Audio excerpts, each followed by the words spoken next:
Video देखने से पहले आपके पिक्चर में क्या मिस्टेक है तो फिर शुरू करते हैं। वो वेट अ मिनट। आगे बढ़ने से पहले ये नीचे वाला लाल बटन ऐसे दबा दो और उसके साथ वाला बेल आइकन दबाना तो बिल्कुल भी ना भूलना, लाइक दिस।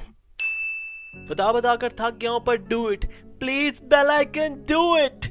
नेपालका प्रमुख नेताहरूले कानून र संविधान बमोजिम महाकाली नदी भारतलाई बुझाएका थिए। त्यो संवैधानिक प्रक्रिया पूरा गराउने भूमिकामा पौडेल थिए। नेपालको इतिहास पढ्ने विद्यार्थीले यी 6 नेताहरूलाई देशभक्त नेताको रूपमा बुझ्न कठिन छ। जसले आफ्नो एकलौटी नदी भारतलाई सुम्पिन्छ, त्यस्ता नेताहरूलाई कसरी देशभक्त मान्ने? इतिहासमा कालो पोतिएका अनुहार यी मात्रै छैनन्। महाकाली सन्धिको पक्षमा मतदान गर्ने तत्कालीन धेरै सांसदहरू अहिले पनि जिउँदैछन्। तत्कालीन नेकपा एमालेबाट सन्धिका पक्षमा हस्ताक्षर गर्ने विवादास्पद नेताहरूको नाम यस प्रकार छ: माधव नेपाल, केपी शर्मा ओली, भरत मोहन अधिकारी, झलनाथ खनाल, मोतनाथ प्रसिद्ध, गुरु बराल, केशव बडाल, मुकुन्द नेउपाने, प्रदीप नेपाल, ईश्वर पोखरेल, सीतानन्दन राय, जितेन्द्र देव, सलिम मिया अन्सारी, काशीनाथ अधिकारी, सुरेन्द्र पाण्डे, देवराज घिमिरे र गोविन्द कोइराला। अझै रोचक त के छ भने देशको नदी बेच्ने पक्षमा मतदान गर्ने नेताहरू अहिले पनि मालामालको स्थितिमा छन्। विपक्षमा मतदान गर्ने तत्कालीन एमालेकै नेताहरू ओझेलमा परेका छन्। यसरी नेपालको एकलौटी महाकाली नदीलाई भारतको पनि नदी हो भनेर सन्धि गरेर राष्ट्रघात गर्ने मुख्य नेताहरू थिए शेरबहादुर देउबा, केपी शर्मा ओली, पशुपति शमशेर राणा आदि। त्यो आन्दोलन सफल भएपछि कांग्रेस कम्युनिस्ट मिलेर भारतलाई सहयोग गरे बापत महाकाली नदी उपहारको रूपमा दिएका थिए। त्यो बेला कस्तो यो नगर्ने काम गरिएको थियो भने कहीँ पनि पहिला अनुगमन गरिन्छ, त्यसपछि अनुमोदन गरिन्छ, हैन? तर महाकाली सन्धिमा ठ्याक्कै उल्टो भयो। पहिला उहाँहरूले 2053 वर्ष 4 गते महाकाली सन्धिमा अनुमोदन गर्नुभयो सत्ता पक्ष प्रतिपक्षले। त्यसपछि उहाँहरू अनुगमनका नाममा महाकालीको मुहान खोज्न हिँड्नुभयो। यही भएर नेपालमा कांग्रेस र कम्युनिस्टले नेपालका नदी नाला भारतलाई बेच्दै देशमा शासन गर्दै आएका छन् भन्ने आरोप लागिरहेको छ। यो कुरा सत्य हो कि होइन भन्ने कुराको प्रमाण अब हामी देखाउँदैछौँ। आधुनिक नेपालको सीमा सुगौली सन्धिबाट तय भएको त हामीलाई थाहा नै छ। यो सन्धिको धारा 5 मा काली नदी अर्थात महाकाली नदीदेखि पश्चिम क्षेत्र नेपालले भारतको ब्रिटिस शासकमा समर्पण गरेको थियो। त्यो धारामा लेखिएको कुरा यस्तो छ: नेपालमा राजा स्वयं आफ्ना सम्बन्धी तथा उत्तराधिकारीहरूको तर्फबाट काली नदीको पश्चिमी भूभागको सम्पूर्ण अधिकार परित्याग गर्छन् र साथै त्यो इलाका तथा त्यस इलाकाका निवासीहरूसँग कुनै किसिमको सम्बन्ध नराख्न वचनबद्ध हुन्छन्। अर्थात् नेपालले सुगौली सन्धि हुँदा महाकाली नदीदेखि पश्चिमको भाग मात्रै छाड्नु परेको थियो। महाकाली नदी नै त्याग गर्नु परेको थिएन। महाकाली नदी नेपालको तर पारी मात्रै ब्रिटिसको भन्ने यो धारामा स्पष्ट उल्लेख भएको छ। यसबाट हामीले के बुझ्छौं भने महाकाली नदी नेपाल र भारतको सीमा नदी होइन। महाकालीको पानी आधा आधा पनि होइन, यो पूर्णतः नेपालको नदी हो। तर 46 सालको आन्दोलनमा भारतीय सहयोग लिए बापत कांग्रेस, कम्युनिस्ट र राप्रपा समेत मिलेर महाकाली नदीको स्वामित्व भारतलाई बुझाएका थिए। त्यो पनि महाकाली सन्धिको नाममा। महाकाली सन्धि गरेर पञ्चेश्वर बहुद्देशीय जलविद्युत आयोजना निर्माण गर्ने भनिएको थियो। तर भारतको उद्देश्य नदी कब्जा गर्नु थियो, बिजुली निकाल्नु थिएन। कांग्रेस र कम्युनिस्टहरूले पनि त्यो बेला बिजुली निकाल्ने भनेर जनतालाई झुक्क्याएर नदी बेच्न महाकाली सन्धिको योजना बनाएका थिए। र त्यो 4 बुँदे सन्धि संकल्प प्रस्ताव अनुसार आजसम्म पनि काम भएन। जबकि त्यसमा चाहिँ महाकालीको मुहानको पनि टुङ्गो लाउने कुराहरू थियो। अब त्यो के रहेछ भने त्यो चाहिँ जनताको आँखामा छारो हाल्न चाहिँ त्यो संकल्प प्रस्तावको एउटा कार्ड फ्याँकेको रहेछ र उहाँहरूको नियत चाहिँ त्यो महाकाली सन्धि नै पारित गर्ने थियो, जुन भयो। महाकाली नदी भारतलाई बुझाएकै कारण यो कार्य गर्ने नेताहरू अहिलेसम्म पनि नेपालको राजनीतिको केन्द्रमा छन्। उनीहरूले नै घुमीफिरी नेपालमा शासन गरिरहेका छन्। महाकाली सन्धि गर्दा कसरी महाकाली नदी बेचियो त? आउनुहोस् यो तथ्य पनि हामी देखाउँदैछौँ। महाकाली सन्धिको प्रस्तावमै भनिएको छ महाकाली नदीको अधिकांश भाग दुई मुलुक बीचको सीमा नदी भएको कुरा स्वीकार गर्दै त्यो महाकाली सन्धिमा जसरी सीमालाई व्यवस्थित गर्नु पर्थ्यो, जुन सीमा विवाद छ त्यसलाई टुङ्ग्याउनु पर्थ्यो, त्यो नटुङ्गेको र त्यसमा चाहिँ त्यो नटुङ्ग्याउँदाखेरि यो विवाद चाहिँ अरू बल्झिन गएको अवस्था चाहिँ। अर्थात् सुगौली नदीमा महाकाली नदीदेखि पश्चिम नेपालले छाडेको कुरा उल्लेख छ। तर महाकाली सन्धिमा महाकाली नदी सीमा नदी भएको कुरा छ। सीमा नदी हुनुको मतलब यो नदी भारतको पनि हो। सीमा नदीको पानी पनि साझा नै हुने भयो। दर्शकहरू, यी 6 अनुहार हेर्नुहोस् त। सम्भवतः यी 6 वटै अनुहार तपाईहरूले चिन्नु भएको होला। कम्तीमा 30 वर्षदेखि यी 6 जना नेपालको राजनीतिमा राज गरेर बसिरहेका छन्। संयोगले यी 6 जना अहिले जीवित पनि छन्। यी 6 जना त्यस्ता महत्वपूर्ण व्यक्तिहरू हुन् जसले महाकाली नदीको आधा स्वामित्व भारतलाई बुझाउन भूमिका खेलेका थिए। सुगौली सन्धि अनुसार महाकाली नदी नेपालको मात्रै नदी हो, तर महाकाली सन्धि गरेर यो नदीमा भारतको पनि हक लाग्ने बनाउने प्रमुख नेताहरूमा यिनै 6 जनाको नाम आउँछ। कदाचित राष्ट्रघात गर्नेहरूलाई पक्राउ गरी अनुसन्धान गरेर न्यायको कठघरामा उभ्याउने नेपालमा पनि कुनै संयन्त्र भएको भए आज यी सबैको बास जेलमा हुने थियो। तर दुर्भाग्य भन्ने कि भाग्य, महाकाली सन्धि गरेर नदी भारतलाई बुझाउन भूमिका खेल्ने यिनीहरू अहिले नेपालका शासक हुन्।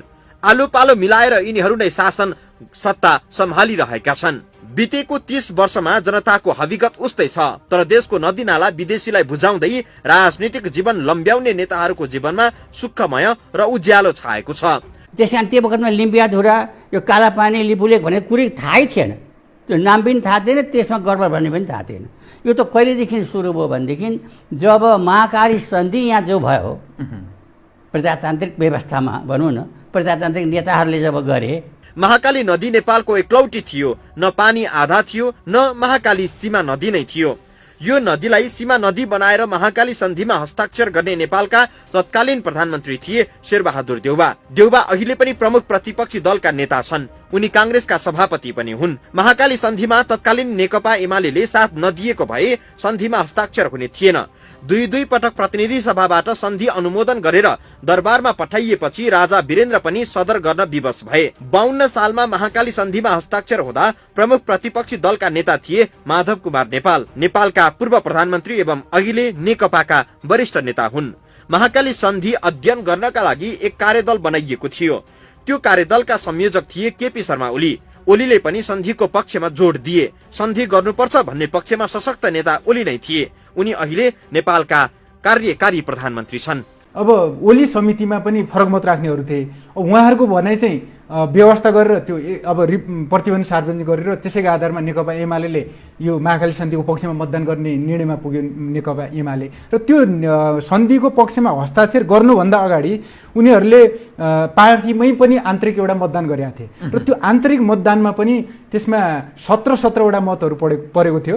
र त्यो 17-17 मत बराबरी हुँदा उहाँहरूले त्यसलाई चाहिँ प्राविधिक बहुमत पुर्याएर एकजना जस्तो तुलसीलाल अमात्यले आँखा देखेनन्, उहाँको मत बदर भनेर उहाँको स्वर गरेर।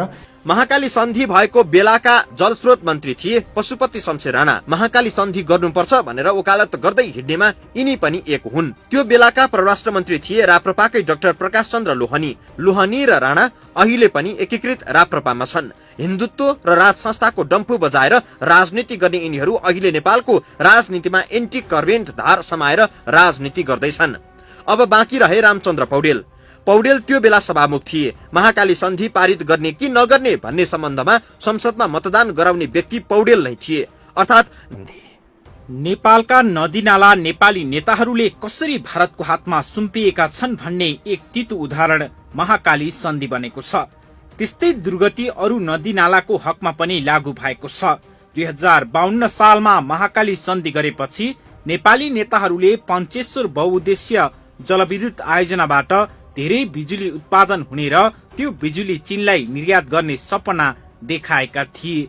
अझ हालका प्रधानमन्त्री केपी ओली त बिजुली बेचेर नेपाललाई हुने आयको हिसाब गर्दै बसेका थिए। केपी शर्मा ओलीज्यूले भनेको चाहिँ त्यो बेला महाकाली सन्धि भयो भने वर्षको 1 खर्ब 21 अरब हामीलाई आम्दानी हुन्छ भनेको। महाकाली नदी नेपालकै नदी थियो, तर सन्धि अघि नै बगेर आएको महाकाली नदीमा बाँध बनाएर त्यसबाट सिंचाई गरिरहेको थियो।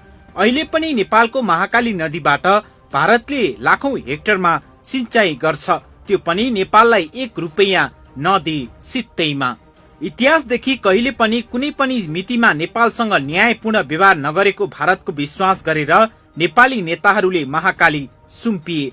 त्यो बेला उनीहरूले जनतालाई झुक्क्याउन सिंचाई जलविद्युत उत्पादनका लागि सन्धि गरिएको भन्ने गर्थे।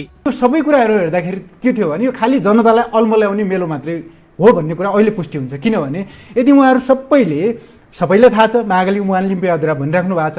त्यो हो भने उहाँहरूले पहिले त्यो मुहान एकिन गरेर मुहानको टुङ्गो लगाएर त्यो मस्यौदामा त्यो कुरा हालेर यो कुराको हामी छिनोफानो नहुन्जेलसम्म हामी यसमा हस्ताक्षर गर्दैनौँ भने भारत त बाध्य भएर त्यो बेला केही न केही निर्णयमा पुग्न सकिन्थ्यो नि। तर महाकाली सन्धि भएको 25 वर्षमा महाकालीको पानीले न नेपालको कुनै गरौ भिजियो न 1 मेगावाट नै बिजुली उत्पादन भयो।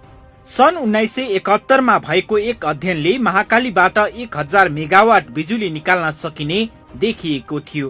तर सन् 1991 मा 315 मिटर अग्लो बाँध बनाउँदा 6480 मेगावाट बिजुली उत्पादन हुने देखाएको थियो। यही आँकडा हेरेर महाकाली सन्धि गरियो। तर न सिंचाई न बिजुली भारतले नेपालको 25 वर्ष सिद्धाइदियो। बिना लगानी भारतले नेपालको नदीमा आफ्नो आधा स्वामित्व स्थापित गर्यो। भारतको उद्देश्य महाकालीबाट बिजुली निकाल्ने थिएन। 46 सालमा नेपालको राजनीतिमा किचलो गरे बापतको पारितोषिक चाहिएको थियो। त्यो नेपाली नेताहरूले सन्धि गरेर महाकाली भारतलाई बुझाइदिए। अर्काको नदी आफ्नो भागमा पारेपछि भारत किन निकाल्थ्यो बिजुली? भारतको चाहना नदी कब्जा थियो। त्यो नेपालकै नेताहरूले उसकै मुलुकमा पुगेर सुम्पिदिए। त्यसपछि महाकालीबाट बिजुली निकाल्ने कुरा नेपालमा चर्चा हुन्थ्यो। भारतले त्यसलाई एक सुकाको पनि महत्व दिएन। महाकाली सन्धि खासमा नेपालका नेताहरूले आफ्नो सत्ता र सुख भोगका लागि भारतलाई रिझाउन गरेको कुकर्म हो भनेर कतिपयले आलोचना पनि गर्छन्। कुनै व्यवस्था टिकाउन वा कुनै व्यवस्था ढाल्न नेपाली नेताहरूले प्राकृतिक स्रोत साधन भारतलाई चढाउने गरेको चर्चा नेपालमा हुन्छ। राजनीतिक दाउपेचका लागि प्राकृतिक स्रोत बुझाउनेदेखि नागरिकता वितरण र असमान सन्धि सम्झौता भएका कैयन उदाहरण छन्।